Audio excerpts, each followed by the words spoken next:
देखिए question number 5 है NCERT class 9 exercise 7.2। इसको हम सॉल्व करते हैं। क्वेश्चन देखिए 5 क्या कर रहा है।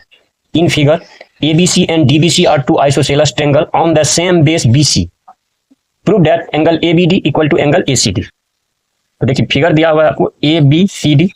इसमें जो है कहता है जो ABC आइसोसेलेस ट्रायंगल है, यानी AB इक्वल टू AC आपको दिया हुआ है, given AB equal to AC लिख देंगे। उसके बाद DBC भी आइसोसेलेस ट्रायंगल है, तो DB इक्वल टू DC, ये भी आइसोसेलेस ट्रायंगल है। हमको प्रूव करना है angle ABD equal to angle ACD। तो जब AB इक्वल टू AC होगा तो ये देखिए अपोजिट एंगल क्या हो जाएगा, इक्वल हो जाएगा इसका, यानी इसका नाम हम 1 रख देते हैं, इसका 2 रख देते हैं। उसी तरह जब DB इक्वल टू DC है तो हम पढ़ते आ रहे हैं थ्योरम में angle opposite to equal sides are equal. तो उसी तरह जो है DB का अपोजिट एंगल ये हो गया, इसका नाम हम 3 रख देते हैं, और DC का अपोजिट एंगल क्या हो जाएगा, ये हो जाएगा, इसका नाम हम 4 रख देते हैं। तो ये दोनों क्या हो जाएगा, इक्वल हो जाएगा। तो बस उसी तरह इसको बनाना। तो देखिए when AB equal to AC तो क्या हो जाएगा, एंगल 1, AB का अपोजिट एंगल क्या होगा, एंगल 2, और AC का अपोजिट एंगल एंगल 1। तो इसको हम लिख सकते हैं एंगल 2 इक्वल टू एंगल 1, क्योंकि angle opposite to equal sides are equal होता है, तो इसीलिए ABC ट्रायंगल में एंगल 1 इक्वल टू एंगल 2 हो जाएगा। यहां पर लिख देंगे लेट एंगल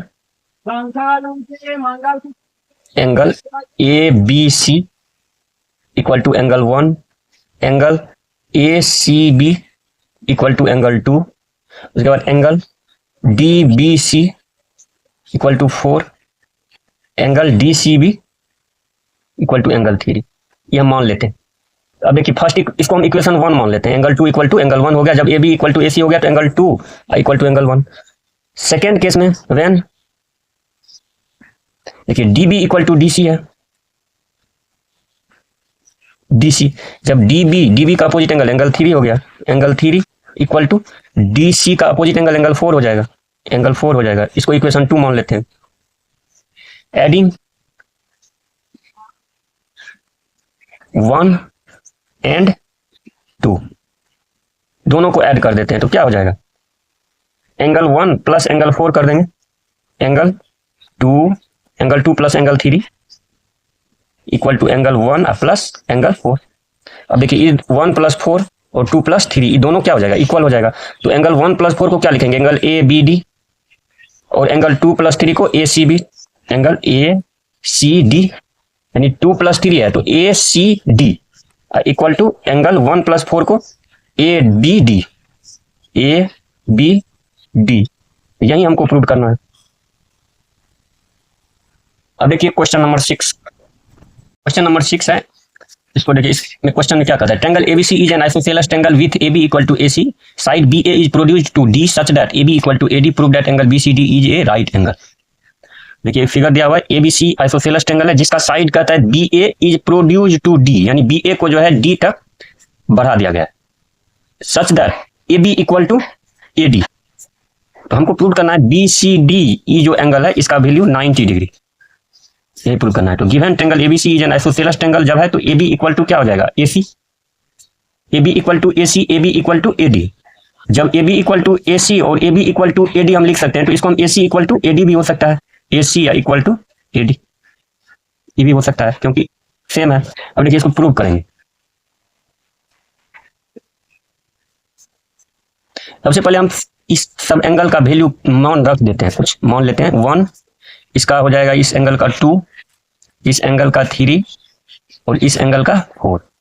नाम लिख देने से आसानी होगी, तो चलिए इसका मान तो यहां पर लिख देंगे let angle ABC equal to angle 1, angle ACB equal to angle 2, angle ACD equal to angle 3 और angle ADC equal to angle 4।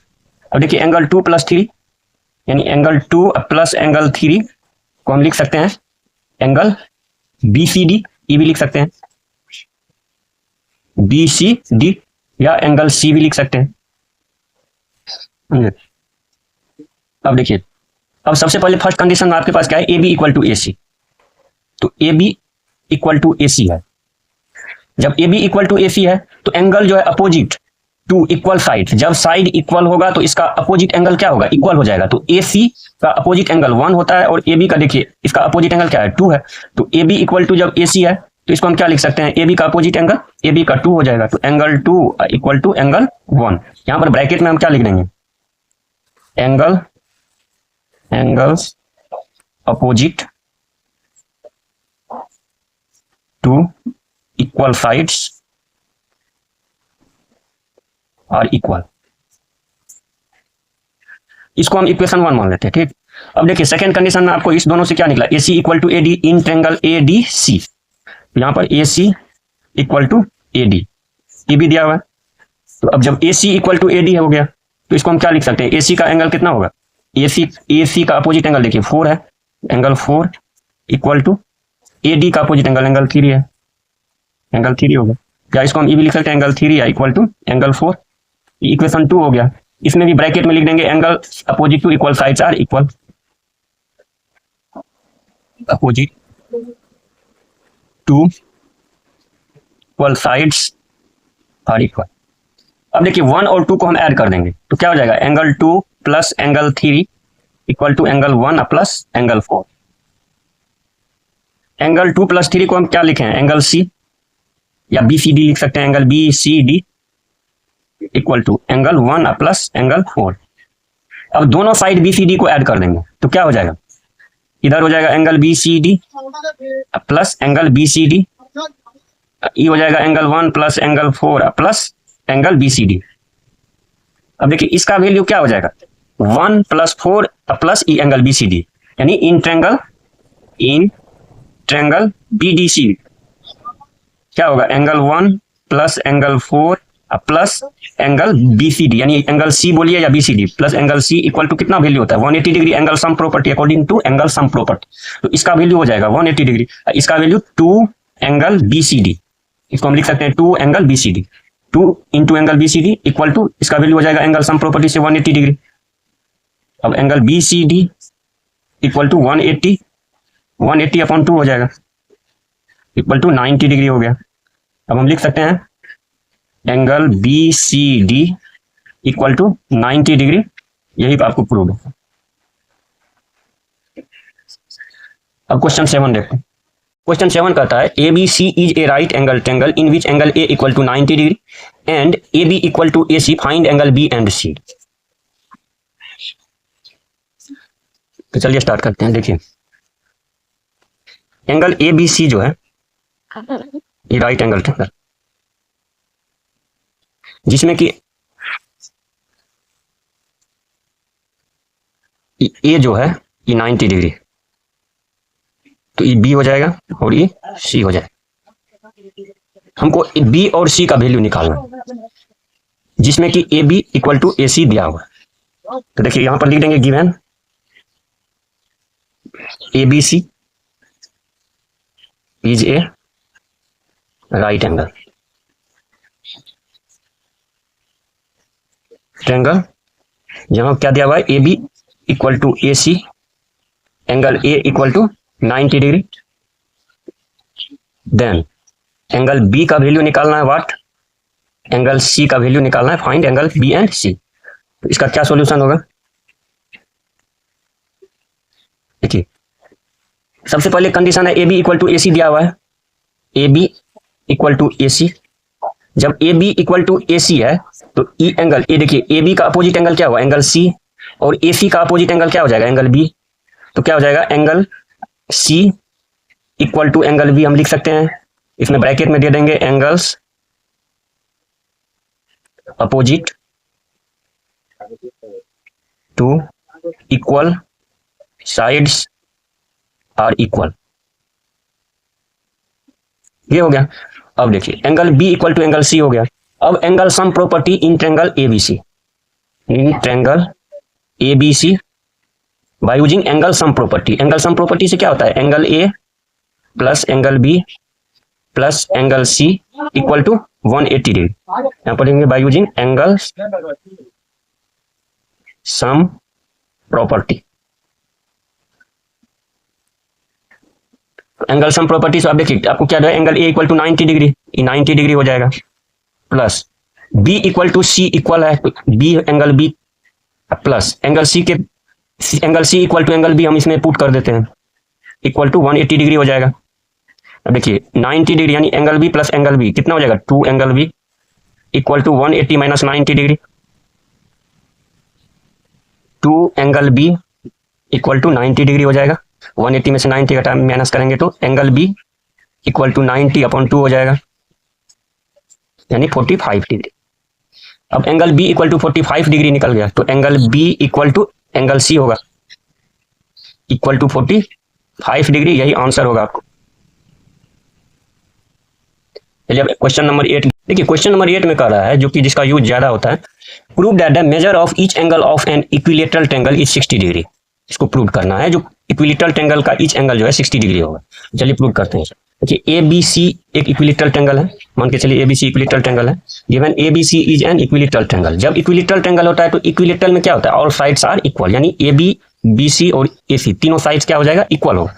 तो हमको प्रूव करना है एंगल AB और C, इसका वैल्यू कितना होना चाहिए, 60 डिग्री, यानी 60 डिग्री, यही हमको प्रूव करना है।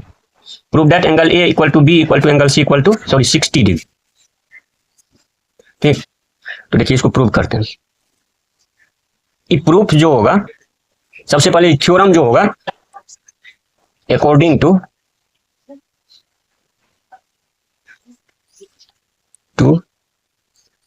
Angle opposite to equal sides are equal. Angles opposite to equal sides of a triangle are equal. इसी थ्योरम को हम अप्लाई करेंगे यहाँ पे। तो देखिए फर्स्ट कंडीशन है आपको AB equal to BC equal to AC, तो तीनों ऑलरेडी दिया हुआ है। फर्स्ट में हम रखेंगे यदि AB इक्वल टू BC, तो अब देखिए यदि AB इक्वल टू BC है तो AB का अपोजिट एंगल क्या होगा, angle C equal to BC है तो इसका अपोजिट एंगल A होगा, E इक्वल हो जाएगा। फर्स्ट इक्वेशन मान के चलिए। फिर देखिए और BC इक्वल टू AC है, BC इक्वल टू AC, इसको लिख सकते हैं AB equal to BC, BC equal to AC। अब देखिए BC इक्वल टू AC है तो BC का अपोजिट एंगल A हो जाएगा, AC का अपोजिट एंगल B हो जाएगा, 2। अब देखिए इक्वेटिंग 1 एंड 2, A बराबर C भी है, A बराबर B भी है, तो फ्रॉम 1 एंड 2 इस दोनों को यदि हम इक्वेट करेंगे तो क्या हो जाएगा, angle A equal to angle B equal to angle C already हम लिख सकते हैं क्योंकि सबके इक्वल है। अब ई कंडीशन हो गया। अब हम जानते हैं angle sum property in triangle, तो इन ट्रायंगल ABC क्या हो जाएगा, angle A plus angle B plus angle C equal to 180 degree. अब किसी एक टर्म में हम रख देंगे, यानी A है तो A ही के टर्म में दोनों हो जाएगा, एंगल A प्लस B में हम एंगल A पुट कर सकते हैं क्योंकि इक्वल है तो एंगल A लिख देंगे। फिर देखिए C में भी एंगल A के टर्म में रखेंगे, इक्वल टू कितना हो जाएगा, 180 डिग्री। अब देखिए 3 एंगल A प्लस A क्या हो जाएगा, 3 angle A equal to 180 degree. तो एंगल A का वैल्यू कितना हो जाएगा, 180/3 इक्वल टू 60 डिग्री। तो एंगल A का वैल्यू 60 डिग्री हो गया, तो angle A equal to B equal to C कितना हो जाएगा, 60 डिग्री तीनों। यही प्रूव हो गया। एंगल यहाँ पर लिख देंगे, angle A equal to angle B equal to angle C equal to 60 degree, यही प्रूव करना है। Each angle of equilateral triangle 60 degree.